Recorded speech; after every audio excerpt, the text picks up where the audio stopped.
very, a lot of people ask us that how do you balance, personal life and professional life and how do you manage it.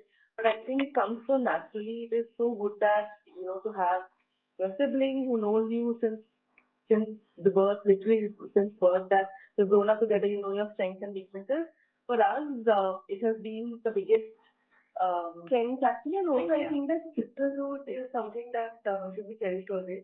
And a woman understands a woman really well. I think there's no other way, there's no too much explanation required. Yeah, we have very complementary skills and also in a very, very, in a lot of ways, we are very similar. So it also, when we are making decisions, a lot of times we would have made the same decisions again and again, even if we were like, with somebody else also, we would have done the same.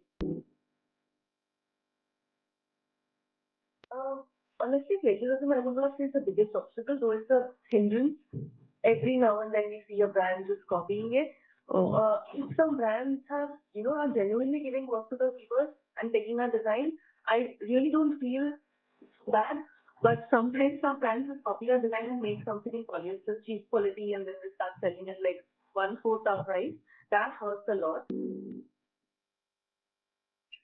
So we call ourselves a mindful brand. We don't use the word sustainability at all because we feel that sustainability is not just a one word thing that as a brand we're selling a lot of products. So we call though our practices are very, very mindful. For example, we can resell the sari to Suta wax, and we have Suta Garage where we sell even the defective products.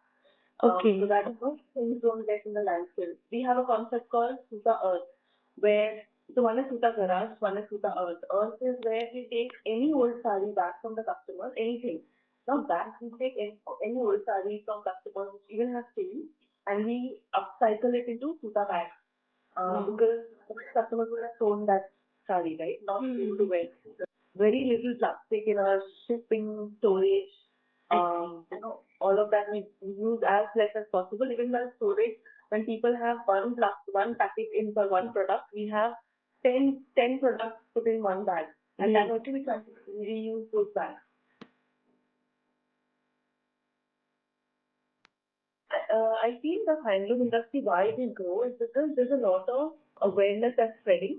Government is speaking so much about Make in India and Indian crafts and traditions. So that way, also government is providing a lot of platforms for a lot of viewers to come and sell their products. So because there's so many big brands that are coming, for example, Fab India has always been there, but even Tata, Ancestral, Reliance, they all are getting into this industry. So once these players come in, everything becomes more standardized. And more products will start, at least the weavers will start getting more work, which is most important. But with so much awareness spreading, I think the industry is going to only grow.